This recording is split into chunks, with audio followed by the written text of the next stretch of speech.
हाँ भाई, सभी लोगों को नमस्कार। एक बार फिर से स्वागत है आप सभी लोगों का आपके अपने परिवार प्रेपकर में। बजट 2022-23 बजट की घोषणा होती है। निर्मला सीतारमण जी बजट पेश करती हैं और उसमें एक घोषणा होती है कि डिजिटल संपत्तियों पर सरकार द्वारा 30% टैक्स लगाया जाएगा, सरकार द्वारा 30% कर लगाया जाएगा। आज की क्लास में हम समझेंगे कि ये डिजिटल एसेट्स क्या होती है या डिजिटल संपत्तियां क्या होती हैं और क्या मायने हैं 30% टैक्स के, क्या पहले लगता था, उन सारी चीजों के बारे में हम जानकारी लेते हैं। और जैसे ही टैक्स की घोषणा होती है, जो लोग डिजिटल एसेट्स में इन्वेस्टमेंट करते थे, जो डिजिटल संपत्तियों में निवेश करते थे, उन सभी के इस तरीके से पसीने छूट गए। डिजिटल एसेट्स का मतलब केवल और केवल क्रिप्टो करेंसी नहीं है, इसके मायने बहुत सारे हैं। चलिए जानते हैं आज के इस क्लास में। चलो, सबसे पहले संसद में पेश किए गए विधेयक में सरकार आभासी डिजिटल संपत्ति को इस प्रकार परिभाषित करती है।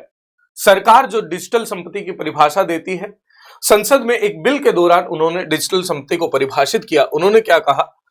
कोई भी जानकारी, कोड या संख्या या टोकन, ध्यान रखिएगा, कोई भी जानकारी या कोड या संख्या या टोकन, भारतीय मुद्रा या विदेशी मुद्रा नहीं है, इसको ध्यान रखिएगा, क्रिप्टोग्राफिक माध्यमों और अन्य किसी भी नाम से उत्पन्न मूल्य का एक डिजिटल प्रतिनिधित्व प्रदान करने के साथ बिना विचार किए अंतर्निहित होने के वादे प्रतिनिधित्व के साथ मूल्य के भंडार खाते की एक इकाई के रूप में कार्य करता है, जिसमें किसी भी वित्तीय लेन देन निवेश में इसका उपयोग शामिल है, लेकिन निवेश योजना तक सीमित नहीं है और स्थानांतरित किया जा सकता है।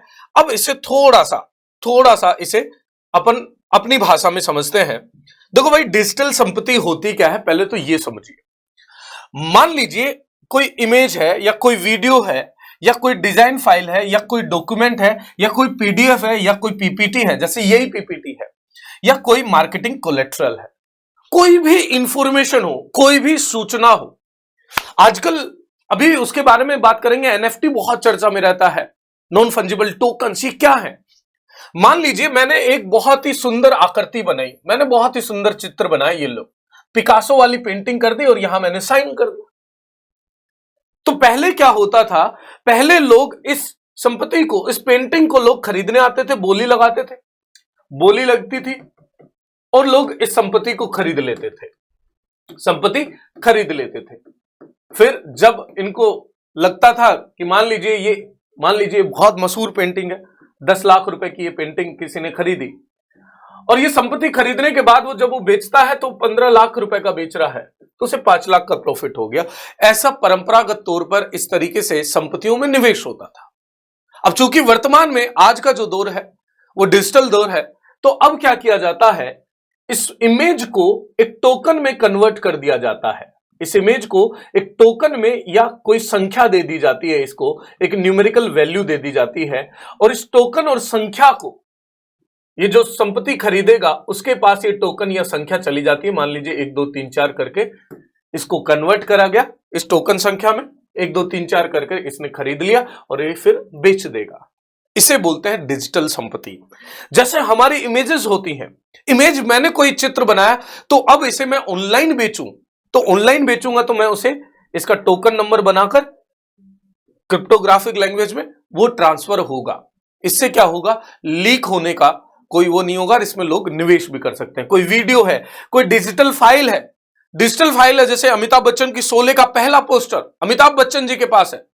अब अमिताभ बच्चन जी सोच रहे मैं इसे बेच दूं, तो उन्होंने क्या किया? इसका डिजिटल फाइल बनवाई, इसको न्यूमेरिकल वैल्यू दी और उन्होंने ऑनलाइन जाकर बेच दिया, जिन्हें नॉन फंजिबल टोकन्स बोलते हैं। कोई डॉक्यूमेंट है, कोई पीडीएफ है, प्रेजेंटेशन है, मार्केटिंग है, इसे बोलते हैं डिजिटल एसेट। साथियों, इसे क्या बोलते हैं? डिजिटल एसेट्स बोलते हैं।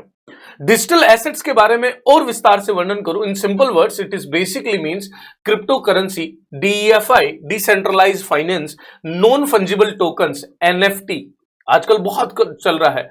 ये मीम्स वगैरह होते हैं, जैसे कि आपको पिछली स्लाइड में मैंने ये मीम्स दिखाए थे, ये मीम्स है। आजकल ये पॉप कल्चर में बहुत चलता है, मतलब पॉपुलर कल्चर में ये मीम्स है। ये क्या है? मीम्स है। अब जिसने बनाया उसे क्या लाभ होगा? तो सर वो इसको टोकन में वो इसको टोकन में कन्वर्ट करेगा और ऐसे बहुत सारे ऐप हैं, बहुत सारी वेबसाइट हैं जहां पर इसे वो बेच देगा। और ऐसे करके आजकल बहुत सारे युवा बहुत सारी संपत्ति खरीद और बेच रहे हैं और अपना अच्छा भविष्य यहां पर बना रहे हैं। सरकार ने ये कहा कि इन पर 30% टैक्स लगाया जाएगा, विच इज वेरी हाई, बहुत ज्यादा है। सरकार ने कहा कि चलो कहीं से भी पैसा कमाओ, 30% टैक्स आपको हमें देना पड़ेगा। ये होते हैं डिजिटल एसेट्स, डिजिटल संपत्तियां। बाकी बहुत सारी जानकारी आपके साथ रेगुलर आने वाली है। इसी तरीके से वीडियो को लाइक और शेयर और सब्सक्राइब करना यूट्यूब चैनल को ना भूलिएगा। कोर्सेज हमारे बहुत सारे रन हो रहे हैं। अभी तक यदि आपने प्रेपकर एप्लीकेशन डाउनलोड नहीं करा है साथियों, तो गूगल प्ले स्टोर पर जाइएगा, प्रेपकर एप्लीकेशन डाउनलोड करिएगा।